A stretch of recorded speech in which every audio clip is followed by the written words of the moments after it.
তুষালিক ধারাবাহিকে এখানে দেবা আঁখিকে কোনোভাবেই ঠিক ভাবতে পারছে না। দেবা শুধু নিজেকে কষ্ট দিয়ে যাচ্ছে, আর তখন আঁখি তাকে জিজ্ঞেস করে যে তোমার যদি এতই কষ্ট দেওয়ার থাকে তাহলে নিজেকে কষ্ট না দিয়ে আমাকে কষ্ট দাও।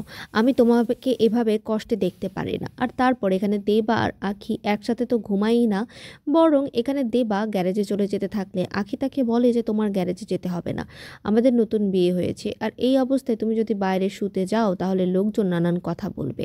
তুমি এই ঘরেই থাকো, তুমি বিছানায় শুয়ে পড়ো, আমি নিজের ব্যবস্থাটা করে নিচ্ছি। আর তারপর এখানে আঁখি মেঝেতে একটা পাটি বিছিয়ে শুয়ে পড়ে। আর এটা দেখে দেবার একদমই ভালো লাগে না। তখন দেবা বলে যে ও নিচে ঘুমাবে আর আমি ওপরে বিছানায় শুবো, সেটা কি করে সম্ভব। আর তারপর কিন্তু দেবাও মেঝেতেই পাটি বিছিয়ে শুয়ে পড়ে। আর তারপর দুজনের মধ্যে কিন্তু একটা অভিমান এখানে আমরা দেখতে পাবো। আর অপর দিকে এখানে যখন ঝিলিক তার মায়ের সঙ্গে কথা বলছিল, গৌরব কিন্তু সেই সকল কথা শুনে ফেলে।